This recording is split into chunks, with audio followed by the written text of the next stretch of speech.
You love it. You love it. You love it. But you look to sustain. You look at, yeah, exactly.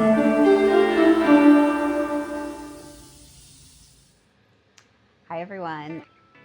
Today's topic, hair, and specifically losing hair. So for most of my adult life, I had long hair. I had dark brown hair. I barely remember. And about 16 years ago in 2010, my friend Cambria Russell got a diagnosis of breast cancer. And many of us, we were all doctoral students at Teachers College, went to her house, and we had a head shaving party for her.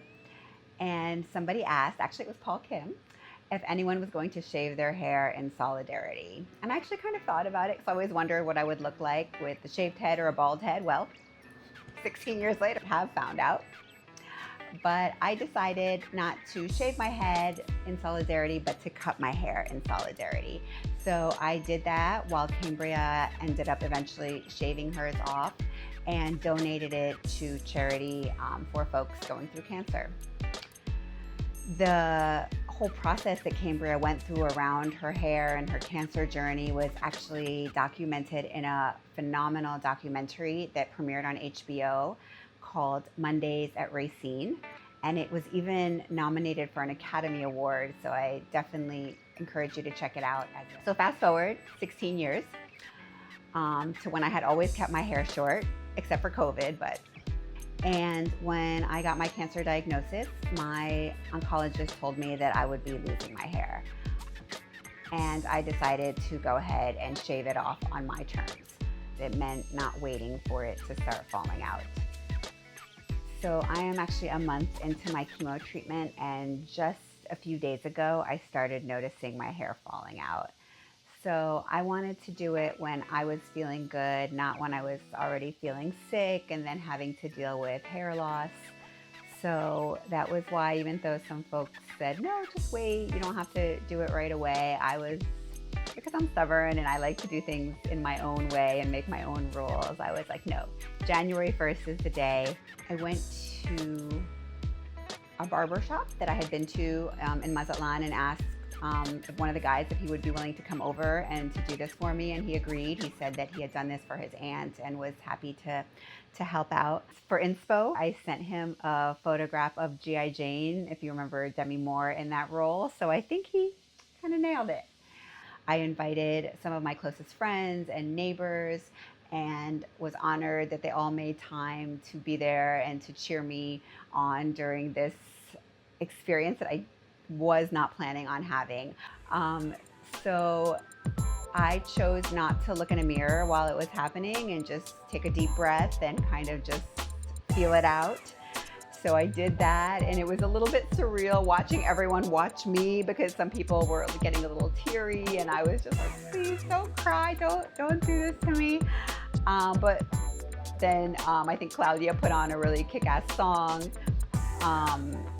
and everyone was being so encouraging. And then finally Claudia brought me the mirror, and well, I'm just gonna let you see what happened. Who's the DJ? Claudia?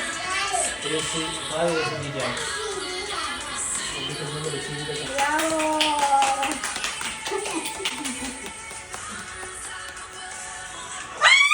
You love it. You love it. You love it. Like, honest to God, you were probably going to embrace wearing...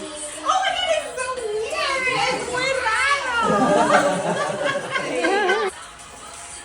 Okay, it's okay.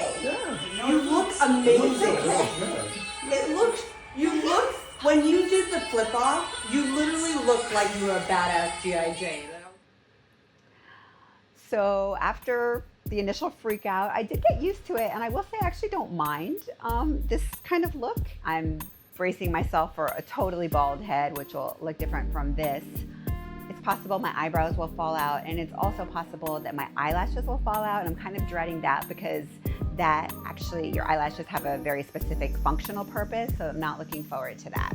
I do want to share that there is a new technology available called a cold cap. It kind of looks like a torture device. You like have to put it on while you're wearing chemo. It's really, really tight. Cold kind of pushes the chemo away from that area. And either it may not fully prevent your hair from falling out, but it lessens the impact of your hair falling out. And Hodgkin's lymphoma, which is what I have, is a blood cancer. So what that means is it needs to go everywhere. So the cold cap was never an option for me. For a lot of people, especially women, losing your hair is one of the hardest parts of cancer. I tried to make it something kind of powerful and empowering for me. But it's still not easy. But my hair will grow back, and what I've heard is sometimes your hair grows back even better. But I'm glad I had the party. A special shout out to Sam and Christy, who were actually stuck in the elevator because the power went out. F cancer, F ice, stay safe, and stay healthy. Peace.